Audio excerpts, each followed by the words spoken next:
Paz, irmãos, bom dia. Nós estamos mais uma vez aqui na Escola Dominical. Os irmãos estão na minha sala, podemos dizer assim, porque estamos obedecendo a um decreto governamental sobre um lockdown lançado para toda a Bahia, ou quase toda a Bahia. Conosco aqui no Templo Batista Itapuã, em Salvador, não é diferente. Então, para não cairmos em uma desobediência contra o Estado, nós estamos fazendo a partir aqui da minha casa, mas damos continuidade ao nosso trabalho, que é de estudar a palavra do Senhor, de ensinar a palavra do Senhor. Nós estamos estudando um livro chamado Fundamentos da Fé, que foi preparado por John MacArthur. Deixa eu colocar aqui, bem próximo, mais ou menos isso mesmo. Esse é o livro. Quem tem a edição mais nova, a capa é diferente. Essa aqui, a capa é neste modelo, porque eu tenho essa edição mais antiga. O nosso trabalho é justamente a gente ter um material para ter uma escola dominical unificada, como os irmãos sabem, neste tempo em que é perigoso, sanitariamente falando, termos as aulas de escola dominical separadas por faixa etária e outros critérios que nós geralmente usamos na escola dominical, tá certo? Estamos estudando este livro, estamos na página 14, estamos estudando sobre um apanhado geral dos livros da Bíblia. Agora nós vamos começar o Novo Testamento. Nós tivemos uma breve introdução no domingo passado, ainda presencialmente. Agora nós vamos ter um pouco mais de detalhes nesse estudo. Hoje nós vamos ter a nossa primeira aula sobre Mateus. É claro que nós não temos a intenção de sermos definitivos nesse estudo, de fazermos um estudo exaustivo de cada livro da Bíblia. Mas a nossa intenção é gastarmos um pouco mais de tempo, investirmos um pouco mais de tempo em cada um dos registros do Evangelho. São 4, os 3 sinóticos mais João. Por quê? Porque se refere à vida, à obra e à mensagem de Cristo para as nossas vidas, tá certo?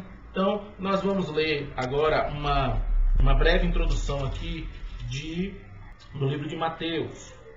Diz assim: Mateus, que significa presente do Senhor, era o outro nome de Levi, conforme o próprio livro, capítulo 9, versículo 9. O publicano que deixou tudo para seguir a Cristo. Mateus foi um dos 12 apóstolos. Em sua própria lista dos 12, ele chama a si mesmo explicitamente de o publicano.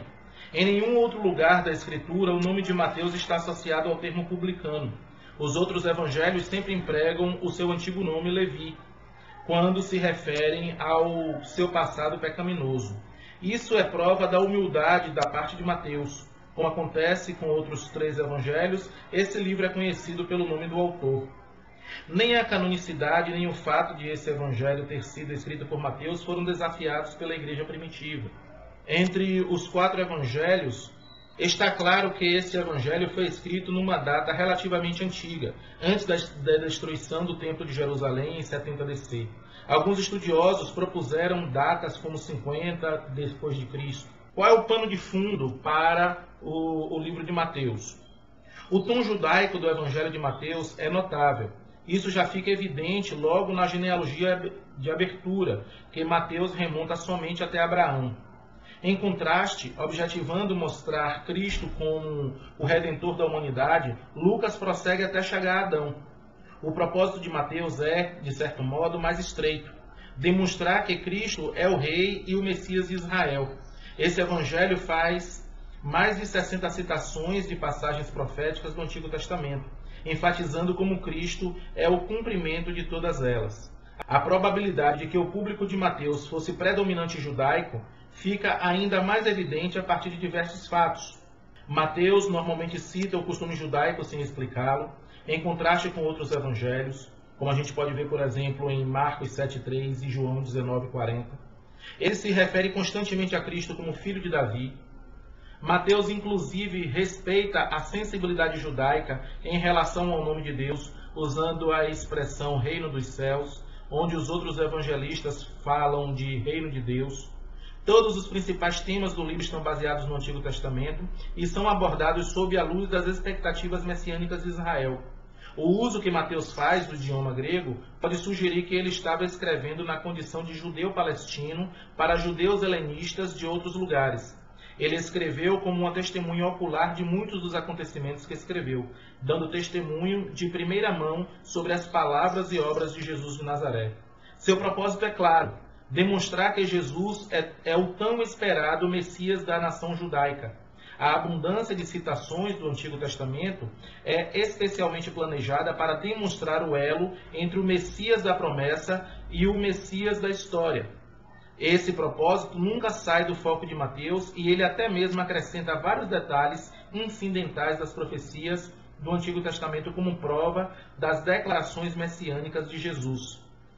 Exemplo, capítulos 2, 17 e 18, capítulo 4, do 13 ao 15, capítulo 13, 35, capítulo 21, 4 e 5 e capítulo 27, versículos 9 e 10. Então essa aqui é uma breve introdução ao livro de Mateus. Nós vamos ver mais detalhes agora com passagens bíblicas e nós vamos procurar entender qual foi a intenção de Mateus, como ele arruma o livro de tal maneira que o seu argumento fica claro, baseado obviamente no que ele presenciou ocularmente das obras de Jesus, das palavras de Jesus, mas também com a intenção de mostrar um arranjo, a intenção de mostrar coerência. Ele tem um argumento e ele começa a defender esse argumento no início, já com a genealogia de Jesus,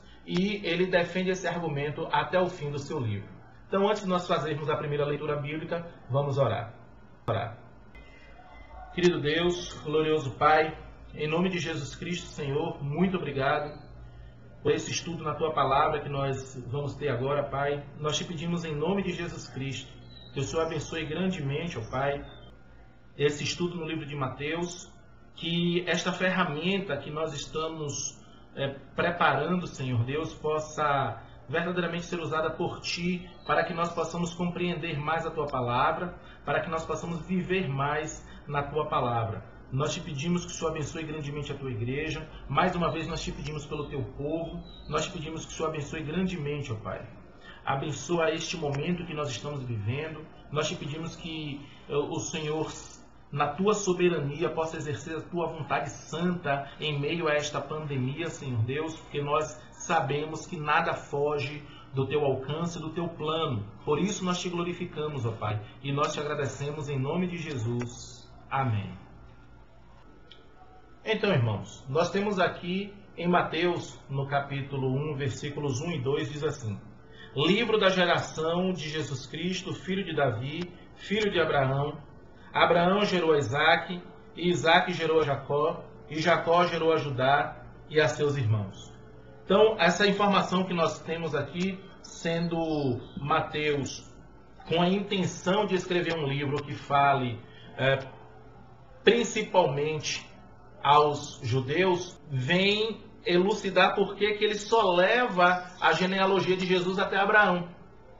Porque é em Abraão que o Senhor levanta um povo, que o Senhor suscita um povo para ser um povo seu exclusivo, para que este povo possa dar um exemplo de fé ao restante dos outros povos e que deste povo venha surgir o Messias.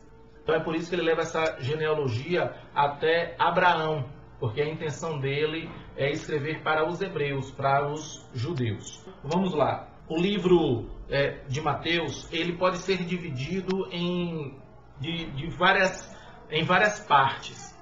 Uma delas nós temos o esboço aqui, que é mostrando Jesus como o rei que os judeus estavam esperando.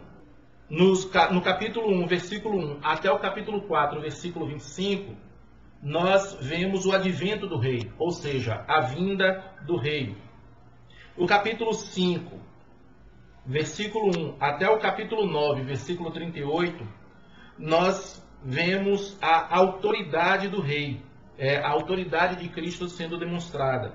Do capítulo 10, versículo 1, até o capítulo 12, versículo 50, nós vemos o objetivo do rei. Qual é o objetivo do rei quando veio à terra. A partir do capítulo 13, versículo 1, e vai até o capítulo 17, versículo 27, nós vemos eventos que se relacionam aos adversários do rei, as pessoas que foram contra, ou que foram adversárias de Jesus Cristo aqui durante o seu ministério aqui na terra. A quinta parte do livro de Mateus vai do capítulo 18, versículo 1, até o capítulo 23, versículo 39, que fala da administração do rei, como ele administra ou como ele administrará o seu reino. A sexta parte, ela vai do capítulo 24, versículo 1, até o capítulo 28, versículo 15, que fala do reino, o futuro reino e a expiação promovida pelo rei. Então este é um esboço do livro. É desta maneira que Mateus ele faz o seu argumento.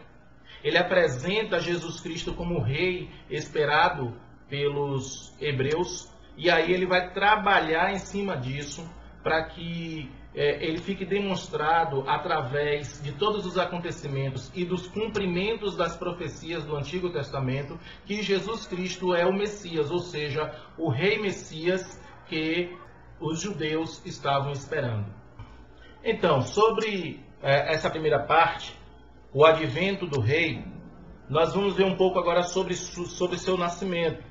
A sua linhagem, nós já vimos, vamos ler de novo só para nós termos aqui uma questão de continuidade. Mateus capítulo 1, versículos 1 e 2, que dizem assim: livro da geração de Jesus Cristo, filho de Davi, filho de Abraão. Abraão gerou Isaque, Isaque gerou a Jacó, e Jacó gerou a Judá e a seus irmãos. O segundo ponto sobre o advento do rei é a sua chegada, que é mostrado nos versículos 18 a 25 do capítulo 1. E o texto que nós vamos ler é justamente os versículos 18 até o capítulo 2, versículo 1. Ora, o nascimento de Jesus Cristo foi assim.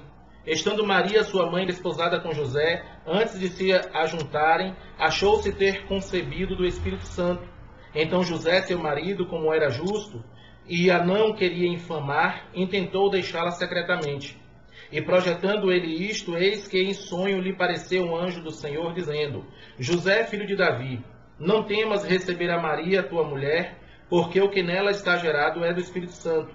E dará à luz um filho, e chamarás o seu nome Jesus, porque ele salvará o seu povo dos seus pecados.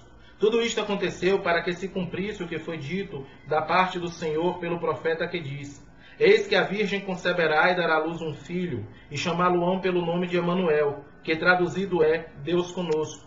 E José, despertando do sonho, fez como o anjo do Senhor lhe ordenara e recebeu a sua mulher.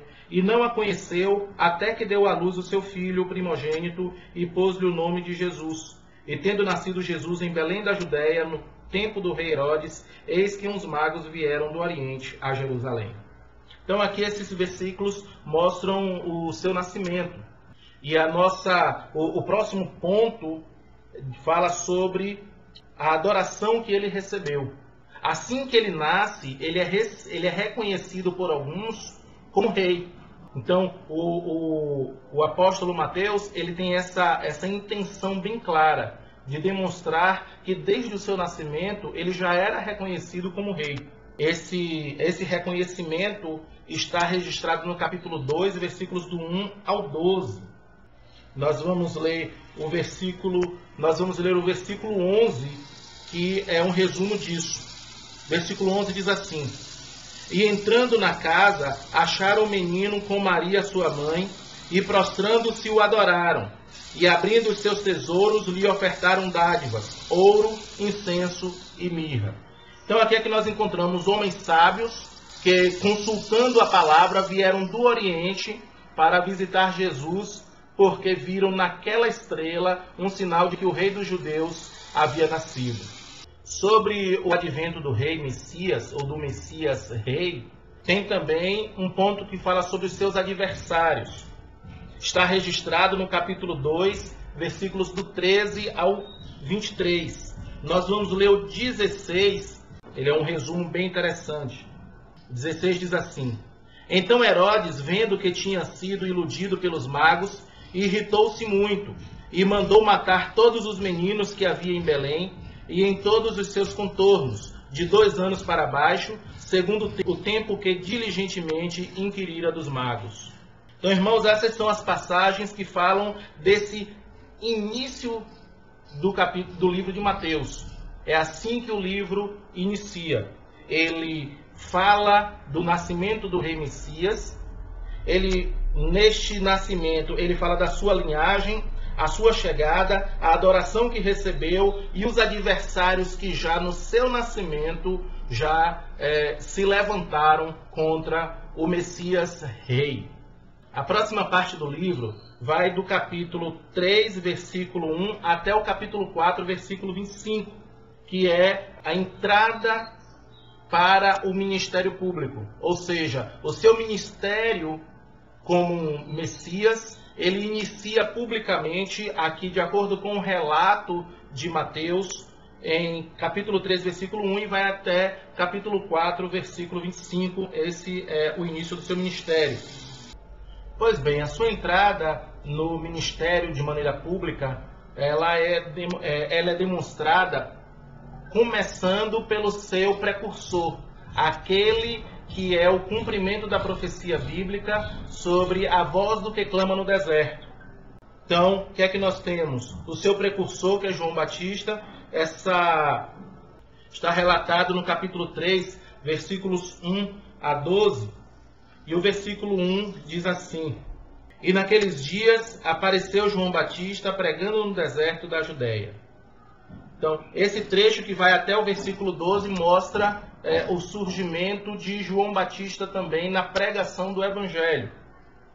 O próximo ponto fala sobre o seu batismo, que é relatado no capítulo 3, versículos do 13 ao 17. E o texto nos diz assim, versículo 16, é o que nós vamos ler aqui. E sendo Jesus batizado, saiu logo da água, e eis que se lhe abriram os céus, e viu o Espírito de Deus descendo como pomba e vindo sobre ele. E eis que uma voz dos céus dizia: Este é o meu Filho amado, em quem me comprazo. Então, queridos, nós temos aqui agora o início do seu ministério público, e a introdução a esse assunto é a apresentação de João Batista como seu precursor, como aquele que é a voz do que clama no deserto. Aí nós temos agora o seu batismo. Esse batismo, como nós sabemos, é o próprio João que o batiza. E agora ele vai dar início, propriamente dito, ao seu ministério, mas não sem antes passar por um momento bastante importante, que é a questão da tentação pela qual ele passa no deserto durante 40 dias. Essa tentação está descrita no capítulo 4, versículos do 1 ao 11. Nós vamos ler os versículos 10 e 11 para termos um apanhado sobre esse assunto. Diz assim o versículo 10 e 11. Então disse-lhe Jesus: Vai-te, Satanás, porque está escrito: Ao Senhor teu Deus adorarás, e só a ele servirás. Então o diabo o deixou, e eis que chegaram os anjos e o serviram. Nesse trecho da palavra do Senhor, o que nós vemos é o Senhor Jesus, ele vencendo todas as tentações ali descritas no deserto, e nos mostrando o caminho dessa vitória, que deve ser sempre baseada na palavra de Deus. Agora o seu ministério inicial vai no capítulo 4, versículos 12 até o versículo 25. E nós, para termos um apanhado sobre este trecho da palavra, desse trecho do livro de Mateus, leremos o versículo 17, que diz assim: Desde então começou Jesus a pregar e a dizer: Arrependei-vos, porque é chegado o reino dos céus. Pois bem, irmãos, essas são as duas primeiras partes do livro de Mateus, que nos mostram o seu nascimento e a sua entrada no ministério público. Ou seja, quando ele vai começar a ministrar de maneira pública, quando ele vai começar a demonstrar que ele é o Messias, que ele é o rei esperado pela nação de maneira pública, e nós vimos aí o seu ministério. Então nós cobrimos até agora, desde o capítulo 1, versículo 1, até o capítulo 4, versículo 25. A próxima parte do que nós vamos ver agora, fala sobre a autoridade do rei. Essa autoridade do rei, ela é demonstrada nos capítulo 5, versículo 1, até o capítulo 9, versículo 38. E ele vai começar a demonstrar a sua autoridade falando sobre um dos seus discursos mais famosos, é o chamado Sermão do Monte. No Sermão do Monte, ele vai falar principalmente sobre retidão. E no final, a conclusão à qual nós chegamos é a conclusão de que nós não conseguimos ser retos. Não existe retidão plena no coração humano. Então Jesus deixa isso bem claro e deixa claro que é necessário que qualquer pessoa que queira entrar no céu precisa ser 100% reta, plenamente reta diante de Deus. Como ninguém consegue, ele está nos dizendo que só é possível conseguir essa retidão e a consequente entrada no reino dos céus através dele próprio, Jesus Cristo. Ele é o mensageiro desta palavra e ele é, ao mesmo tempo, a própria base sobre a qual essa mensagem é colocada. Então, no capítulo 5, versículos 1 a 12, ele fala sobre a retidão e a felicidade. Nós vamos ler os 12 versículos, capítulo 5, versículo 1 a 12, que dizem assim: Jesus, vendo a multidão, subiu a um monte, e assentando-se, aproximaram-se dele os seus discípulos, e abrindo a sua boca, os ensinava, dizendo: Bem-aventurados os pobres de espírito, porque deles é o reino dos céus. Bem-aventurados os que choram, porque eles serão consolados. Bem-aventurados os mansos, porque eles herdarão a terra. Bem-aventurados os que têm fome e sede de justiça, porque eles serão fartos. Bem-aventurados os misericordiosos, porque eles alcançarão misericórdia. Bem-aventurados os limpos de coração, porque eles verão a Deus. Bem-aventurados os pacificadores, porque eles serão chamados filhos de Deus. Bem-aventurados os que sofrem perseguição por causa da justiça, porque deles é o reino dos céus. Bem-aventurados sois vós, quando vos injuriarem e perseguirem, e mentindo disserem todo mal contra vós por minha causa. Exultai e alegrai-vos, porque é grande o vosso galardão nos céus, porque assim perseguiram os profetas que foram antes de vós. O próximo ponto fala da retidão e do discipulado. Vai do capítulo 5, versículos 13 até o versículo 16. Nós leremos o 13 e o 14, que dizem assim: Vós sois o sal da terra, e se o sal for insípido, com que se há de salgar? Para nada mais presta, senão para se lançar fora e ser pisado pelos homens. Vós sois a luz do mundo. Não se pode esconder uma cidade edificada sobre um monte. Então Jesus ele começa a mostrar qual é a sua autoridade como rei Messias, pelo fato de que ele começa a dar normas, ele começa a ensinar com autoridade sobre o seu reino, sobre como deve ser o reino do Senhor, como deve ser o reino dos céus. Ele fala sobre o que é essa felicidade no seu reino. Com a palavra traduzida para bem-aventurado, ela não se refere somente a uma felicidade passageira por causa de algum acontecimento, mas se refere a um estado em que uma pessoa permanece pelo fato de que essa pessoa tem uma comunhão com os princípios, tem uma comunhão com uma vida plena nos princípios do reino dos céus. O segundo é sobre o discipulado, que nós vimos agora, chamando os seus seguidores, chamando os seus súditos para que eles sejam um exemplo para os outros povos, para as outras pessoas, e dessa maneira ele nos chama de sal e de luz. O próximo, ponto 3, ele fala sobre a retidão e a escritura, demonstrado no capítulo 5, versículos do 17 ao 20. Nós vamos ler o versículo 17, que diz: Não cuideis que vim destruir a lei ou os profetas. Não vi abrogar, mas cumprir. Isso é importante, queridos, porque Jesus deixa bem claro que ele, pelo fato de trazer agora essa nova aliança, não significa que ele está desfazendo ou que ele está jogando por terra as palavras da lei. Pelo contrário, ele vem para cumprir, ele vem para fazer aquilo como Rei Messias, que nós não temos a capacidade de fazer, que é cumprir toda a lei. A retidão e a moralidade. Esse é o ponto 4. Está descrito nos versículos 21 a 48. Nós vamos ler o versículo 48. Sede vós, pois, perfeitos, como é perfeito o vosso Pai que está nos céus. Ora, este mandamento, ele nos mostra o quanto nós estamos longe, o quanto nós estamos muito longe de ter uma vida ideal daqueles que herdarão esse reino dos céus tão prometido por Jesus Cristo, aqui descritos por Mateus. Porque nós não temos a capacidade de moralmente sermos perfeitos como o Pai é. Então até agora nós vimos os 4 primeiros pontos sobre a retidão que Jesus demonstra na sua autoridade como rei, a retidão e a felicidade, a retidão e o discipulado, a retidão e as escrituras e a retidão e a moralidade. E em todos esses pontos nós somos incapazes de conseguir chegar. A quinta maneira como ele apresenta a retidão é a retidão e a prática religiosa.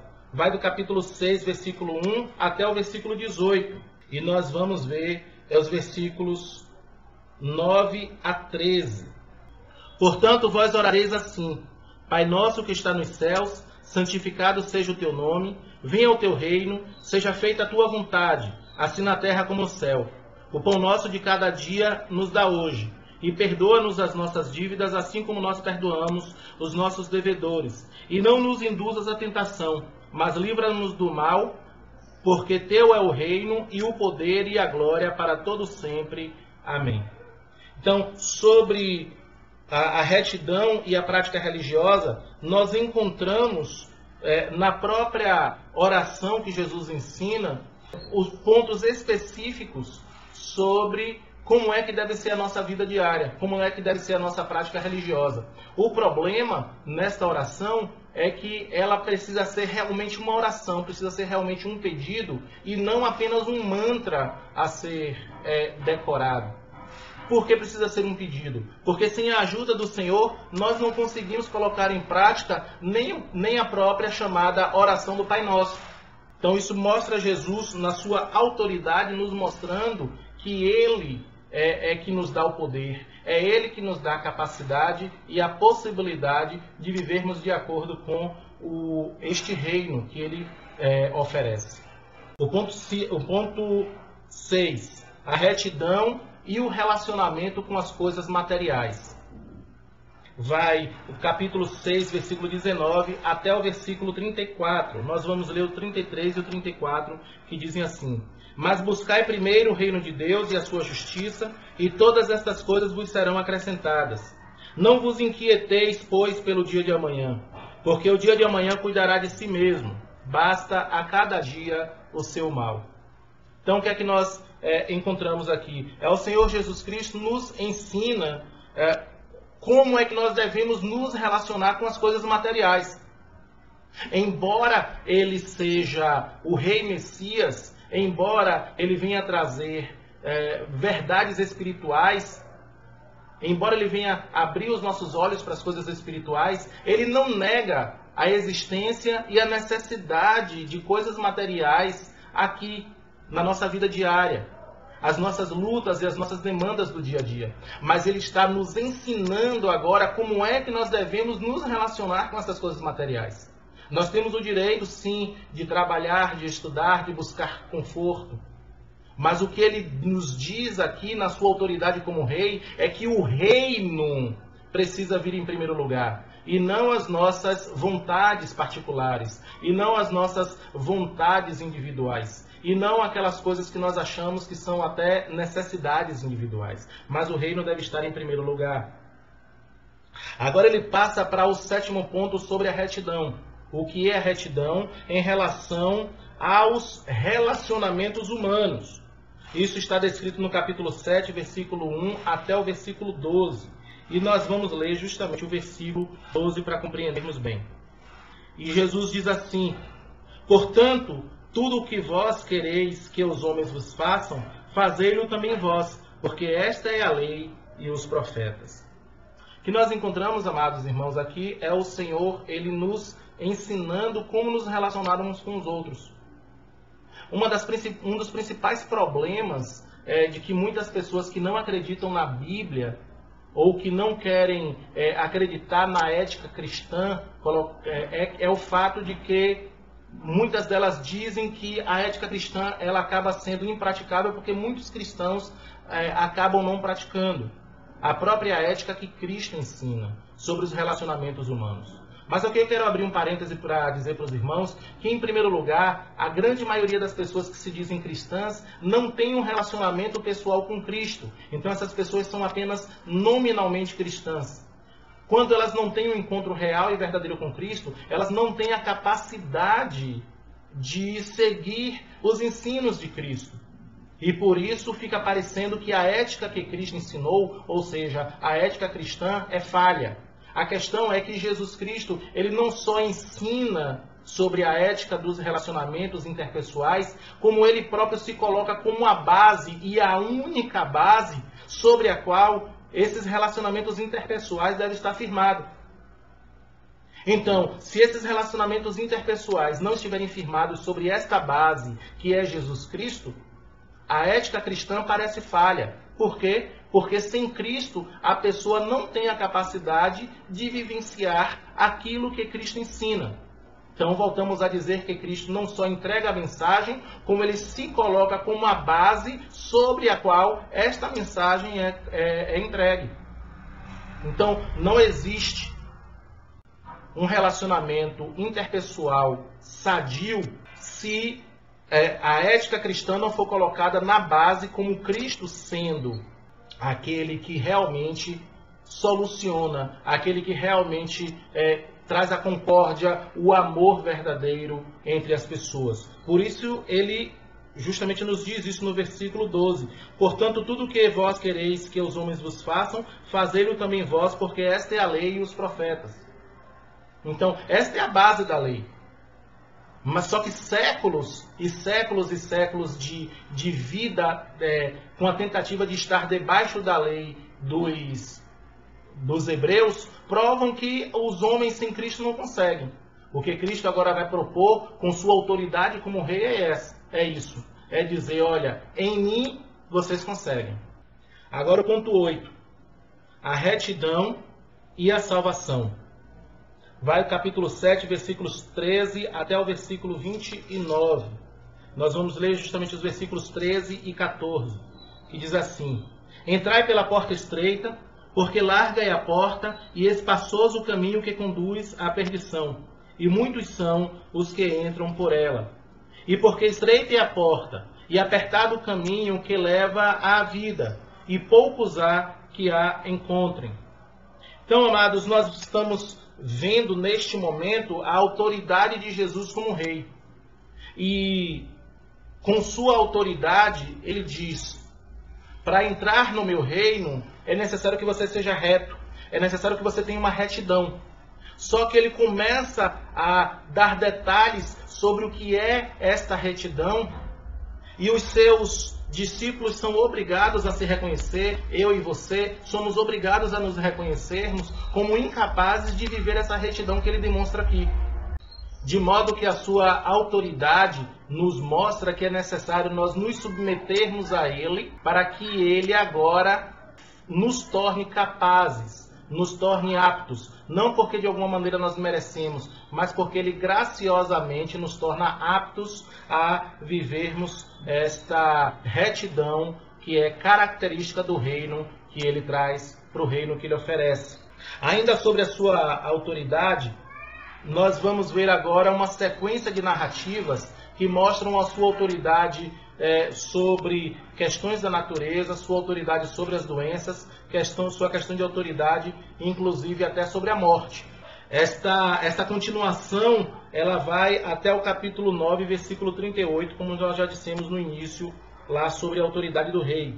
Em primeiro lugar, nós vemos ele curando um leproso, vai o capítulo 8, versículo 1 a 4. E os versículos 2 e 3 dizem assim: E eis que veio um leproso e o adorou, dizendo: Senhor, se quiseres, podes tornar-me limpo. E Jesus, estendendo a mão, tocou-o, dizendo: quero, ser limpo. E logo ficou purificado da lepra. Ponto 2. Ele cura um criado do centurião. Vai dos versículos 5 até o versículo 13. E nós vamos ler o versículo 13, que diz assim: Então Jesus disse ao centurião: vai, e como creste, te seja feito. E naquela mesma hora o seu criado sarou. Ponto 3. A cura da sogra de Pedro, os versículos 14 e 15. E Jesus, entrando em casa de Pedro, viu a sogra deste jazendo com febre, e tocou-lhe na mão, e a febre a deixou, e levantou-se e serviu-os. O ponto 4 fala sobre multidões que são curadas, vai dos versículos 16 a 22. Nós vamos ler o versículo 17, que diz: para que se cumprisse o que fora dito pelo profeta Isaías, que diz: ele tomou sobre si as nossas enfermidades e levou as nossas doenças. O ponto 5 nos diz que os ventos e o mar são repreendidos. Capítulo 8, versículos 23 a 27. Versículo 26 diz assim: e ele disse-lhes: por que temeis, homens de pouca fé? Então, levantando-se, repreendeu os ventos e o mar, e seguiu-se uma grande bonança. O 6º ponto mostra que 2 endemoniados, eles são curados. Versículos 28 ao 34. O versículo 32 diz assim: e ele disse: ide. E saindo eles, se introduziram numa manada de porcos, e eis que toda aquela manada de porcos se precipitou no mar por um despenhadeiro, e morreram nas águas. O 7º ponto fala sobre a cura de um paralítico e o seu perdão. Capítulo 9, versículos do 1 ao 8. E o versículo 6 diz assim: ora, para que saibais que o Filho do Homem tem na terra autoridade para perdoar pecados, disse então ao paralítico: levanta-te, toma a tua cama e vai para a tua casa. Ponto 8. Um publicano é chamado. Aqui o apóstolo Mateus, ele conta a história do seu próprio chamado para se tornar discípulo de Cristo. Capítulo 9, versículos do 9 ao 13. Versículo 13 diz assim: ide, porém, e aprendei o que significa misericórdia quero e não sacrifício, porque eu não vim chamar os justos, mas os pecadores ao arrependimento.